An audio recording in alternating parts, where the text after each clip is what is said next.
Hi everyone, how's it going? Good. Good.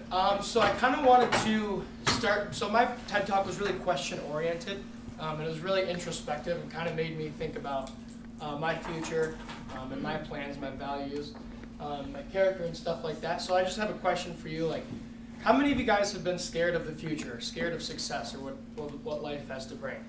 Yeah? So like by example, Croft, like where do you think that anxiety, nervousness, or worry comes from? The uncertainty.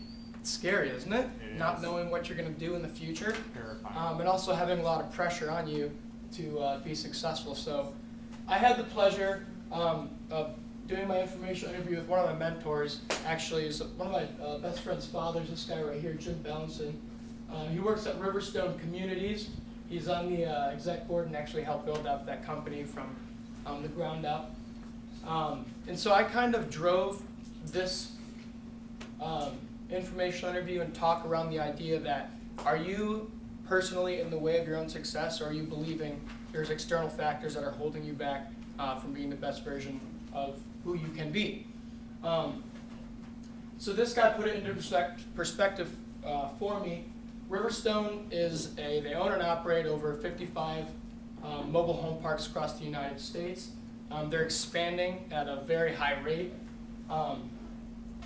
And what they do, and what I actually was kind of not interviewing for, but getting information from, was their interaction with their brokers. So they'll go to a person who's selling a piece of property, and we're going to have to sell Riverstone to them and try to close on a deal with them to make sure that we can provide our residents with a Riverstone community, as well as being competitive in this ever-growing market. The question I had, we kind of pulled away from the logistics of the company.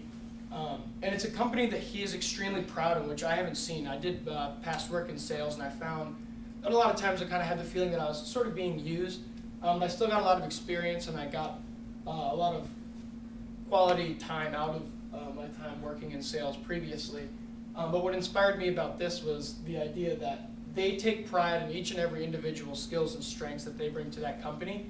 And so it made me ask my question, like, what would be my purpose, my place, my contribution within that company? And you guys remember that skill set we did, that survey? So that kept coming back in my mind when he was talking about these things. I don't know if he took that very seriously, but it made me think about it more and more when I started to realize that the skills I have, I could see myself implementing to a company I would be proud of. And that kind of reassured me that I'm not going to be, John Carroll has put us in a place for future success. They have done it, they've given us the opportunities. And I think the important part about that is kind of using those opportunities mixed with your values and character to create success for yourself. And last but not least, what really stuck with me was that Jim was talking to me, and I was kind of prompting him as if I would have to change for the company, learn different things, act a certain way. But what really inspired me about this interview was the integrity the company had, and he said, like, capped it off with, like, Ryan, like, you cannot change your values, character, or qualities for the world. Rather, you go out and change the world based on your qualities and values. And so in this informational interview, I kind of got a perspective on the contribution I can bring to the workforce and being proud of something I do with a company I respect, and all the while maintaining integrity. And that was it. I had a lot of fun, and I learned a lot about myself and a lot about the industry I was wanting to work in, which would be sales and brokering and marketing and stuff like that. So yeah, there it is.